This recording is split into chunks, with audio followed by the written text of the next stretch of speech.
Hi friends, this is actually future Ashley because I realized that I forgot to do an intro for this video. So in this video I will be reading some KU romances. Thankfully I sound a little bit better than I do in some coming clips that you're about to watch, but I was coming off of COVID and as the video goes on my energy starts to flag a little bit, but I hope you enjoy it nonetheless. Let's get into the vlog portion because I will talk in depth about all of the books that I'm reading. So I hope you enjoy it and I will see you back here at the end. Okay, so I am 25% of the way through Pretty Cruel Boys. The story starts off with a girl named Lilac, and she is attempting to get revenge for the assault of her best friend who committed suicide. This guy roofied her, assaulted her, and then posted the video online, and the ensuing bullying and everything resulted in her best friend taking her life. And so in the beginning of the story, the heroine is stalking him in this warehouse and she has a gun and she's going to shoot him, and then these guys show up from like a criminal organization that is very prominent in this area, and I guess the guy was like part of this organization, and they watched the video that the guy recorded and they are like, okay, well you can shoot him if you want to, and then she is unable to shoot him, and so they shoot him for her, and he basically says like, leave, I never want to see you again. And then we skip forward a couple of months and she's starting at a new school. She is 18 and she's aged out of the foster care system, and she's now at a high school that has like subsidized housing, and the hero is Zach, and he is the guy that shot the dude that she was trying to get the revenge on, and he's from like this rich family and he's part of this criminal organization, and he sees her at the school. He shows up at her apartment and basically says like, you'll do 5 things that we say you'll do, and then if you do them, we'll leave you alone, and if you can't withstand them, then you have to leave. We're at 25% in, and the only thing that they've done is they made her wear like this really like nice dress, and they made her not wear anything underneath it with these like heels. And then during the day they made her wear a Letterman jacket of theirs. They put underwear on her, like during class they like put a bra on her, they put panties on her, like that kind of stuff. And she basically is like, you're not gonna ruin my chances, like this is my only chance to have a future. So she just like takes it on the chin and keeps going. And Zach is like very much obsessed with her, because in that scene when he killed the dude, she like overcame her fear, I guess, and like shot the dude again after he was dead. So he was like very taken aback by her. So they've had like one weird encounter where it was like very I don't know if it was supposed to be like sexy or what, but it was very odd. It was like he was trying to be intimidating, but then there was like this it was an odd encounter. Like she's nursing his hand and then he's like trying to force her to give him a blowjob. It was an odd scene. So I am enjoying it. The writing style is pretty weird. I would say it's more on the flowery side than you come to anticipate from like KU romances, especially like lesser known KU romances. And then there's like these weird instances of like very popular phrases, like turn of phrases being used, but they're written in like a flowery way. Let's see if I can find an example for you.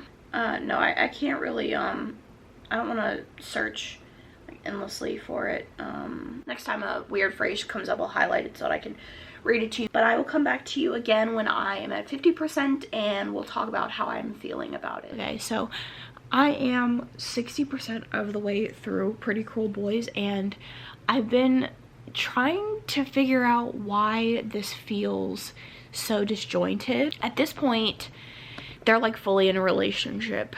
The like bullying aspects are not really a thing. So one of the tasks was the clothes thing. One was wearing lingerie and like sending him pictures. And then one was like performing on what I'm assuming is like an OnlyFans situation. And so like there's not really a whole lot in the way of like bullying going on, which like this isn't necessarily a bully romance. Like it doesn't say that it's a bully romance. It's just and I think the reason that it's so odd is that the hero, we're not getting enough page time in the hero's head. I don't know, like it's just, I think we're supposed to be led to believe that like when they're at school he's mean to her, and then when they're alone he like treats her very well, which like he just treats her well, like period, like he treats her the same no matter what. We're not getting enough time in his head. Like we'll occasionally get some scenes in his head of like him doing good things. Like there was a scene where he beat up a boy who was bullying her kid sister. Well, like didn't beat him up but like threatened him, and that was in his head. And then we'll occasionally get scenes where he's like taking care of her, and then we'll also get scenes where he's like, well, it's so easy to like make her need me, like make everything in her life about me. So we're not getting enough time with him to like really see that manipulative side. So it just feels like tonally it just feels very weird. It doesn't feel very like bully-esque, and it just feels like the tone is odd because like she found out that she got visitation with her sister suspended after the boy was threatened, the one that was bullying her sister. And so she like goes into this like unresponsive state, and he just like takes her home and is like taking care of her, and he has like super aggressive sex with her to the point where like she's bleeding.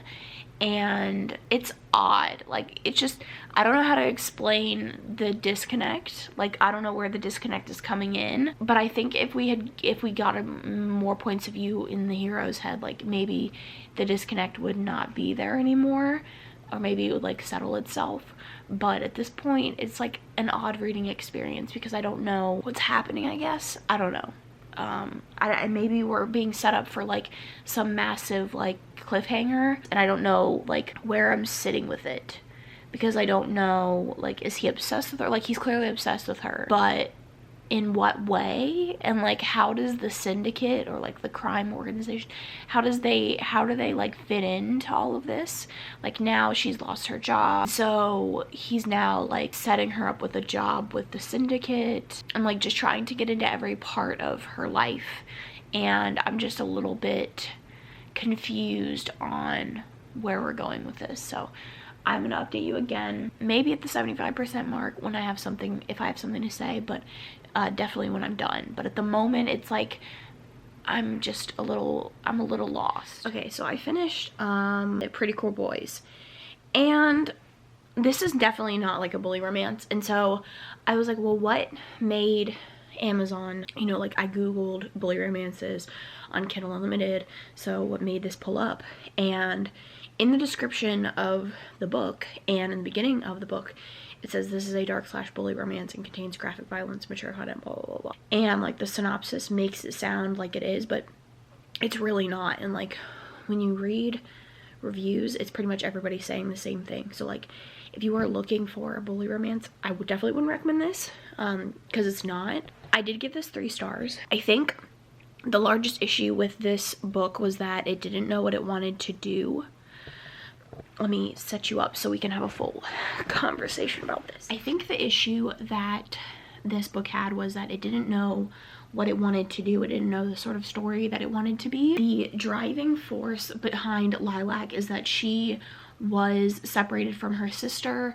They were put into foster care, and she's like significantly older than her sister, so she obviously aged out. And her sister is, I think, like 10, so she's like 8 years older than her sister, and their mom died of a drug overdose. And so she is now going to this high school, and she has subsidized housing, and she has the job and all that I told you about she lost. She's trying to get custody of her sister, and the hero is a part of the syndicate. And the part that I like left you at, he had gotten her a job after she lost the job that she had for the subsidized housing. At the 50% mark, it just became like a totally different story than I feel like it was advertised as. Like the bullying was like non-existent, and I felt like the characters just didn't have the like their personalities just didn't match what I feel like their characters were supposed to be.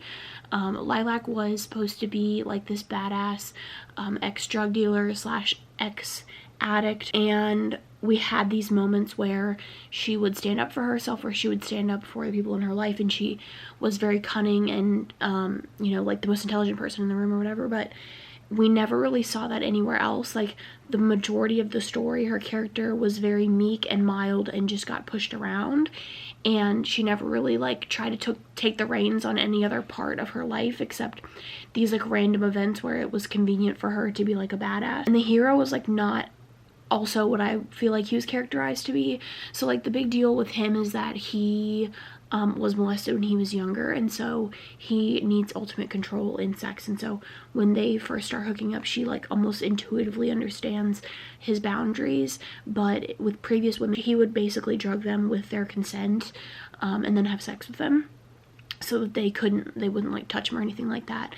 And the guy that they killed in the beginning of the story was involved like with his friend group, and Zach had a relationship with Tessa, the girl that committed suicide.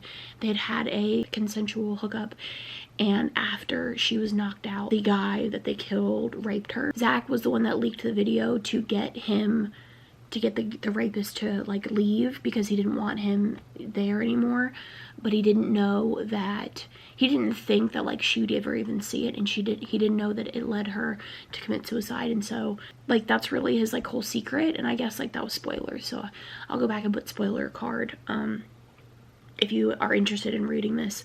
But it just lost all the plot, and I don't know exactly where the author was trying to go with the story. Like I don't know what the intention was. I don't know if it was supposed to be like this mafia story with the syndicate, because there was slight mafia elements that were kind of just thrown in there but didn't really make a whole lot of sense. I don't know if it was supposed to be the story of this woman who was trying to get custody of her sister, because it was a mess of things, and I don't think any of it was handled in the best way. And I don't mean that it was like problematic in any way as far as I read it, but it just wasn't done well. None of the plot lines were particularly gripping, and so it was just very average. Like I wasn't struggling to read it. Obviously I finished it, and I finished it in a day, so it wasn't hard to get through, but it also was not it had way more potential than I feel like we actually saw. So definitely a 3-star. It didn't deliver on the elements that I feel like we were guaranteed. Like granted, when you pull up the book, it says dark, but I feel like if you're gonna say that it is a bully, then it needs to be. Like I just felt like it was missing some of the elements that I was looking for in the story. The reason that I picked the story up, because like I said, I think the problem was his character had, like I said, no depth. Like it didn't feel like his character was fleshed out at all. Like the author didn't know if he wanted to be like this little soft cinnamon girl that was like obsessed with her, or like this mean badass like alpha guy who tortured her. Like so all of it just felt really flat. So definitely a 3-star for that one. We will go on to the next one, and I will update you when I have some thoughts. Okay, so come here, sweetness. I am 50% of the way through Savage Games. This is a why choose bully romance, and in the beginning of the book, the heroine goes to this school. Her parents are kind of like making her go to the school that's like a legacy school basically, and it's for these people called the Blue Bloods, and it hasn't been like super explained yet. Hopefully it will be later on, but it seems to just be like this group of people that are like the cream of the crop, and like being a blue blood helps you like later in life, and you know, they're all the top successful people and all that. So she has been going to public school, but her best friend a couple of months prior to was involved in an accident. We don't know the details of it, and her family wants her to go to this private school. She joins her senior year. I believe it's college, and most people join their junior year. And so she gets there, and 3 of the guys who like run the school, they're like the royalty family or whatever. They are in charge of the school just by like birthright or whatever, and they run these games where to be like initiated into the Blue Bloods, your junior year, you have to go through these games that are basically like hazing, and she knew them when she was younger. And her best friend, the one that was involved in the accident, is the sister of one of the guys, and it's like, why choose over the series? The first one is with this guy named Crew, who she had a previous relationship with when they were younger, I guess before her friend had the accident, and her friend was with Crew. It's alright so far. There's been some like hazing. They tried to lock her in a tunnel. They threw her in a lake. It's just it kind of just is what it is. It's probably going to be like a 3-star. I might continue the series eventually, but it's not like high on my list. But it could improve, you know, the rest of the 50%. So that is the update. We will talk when I am done. All right, friends, I finished Savage Games, and I ended up giving this 2 stars. And it's hard to like talk about this because it wasn't bad, but it also like wasn't good. So this is a Why Choose, and in this one the hero is Crew, and he is part of the Kings or whatever. I've told you, the ruling guys of this like elite school or whatever. It is a high school. I should have figured that out when I said that she was in public school, but I just found this to be really dumb, and it got very repetitive, and about 70% of the way through I just wanted it to be over. And the main issue that I had is like the main love interest in this one, because it's Why Choose like over the series, kind of like the Madison Kate series, where there are like legs of the Why Choose that she doesn't get within the first. The guy that was like the main focus, the one that we got the POV, was kind of a little bitch. Like, he was jealous all the time. He was always fighting everybody, and he was very much, he just whined all the time. The whole time he just whined. He whined about Scarlett being with the other people. He whined about the other people wanting her. He whined about his position with his friends. He just bitched the entire time, and it just irritated the fuck out of me.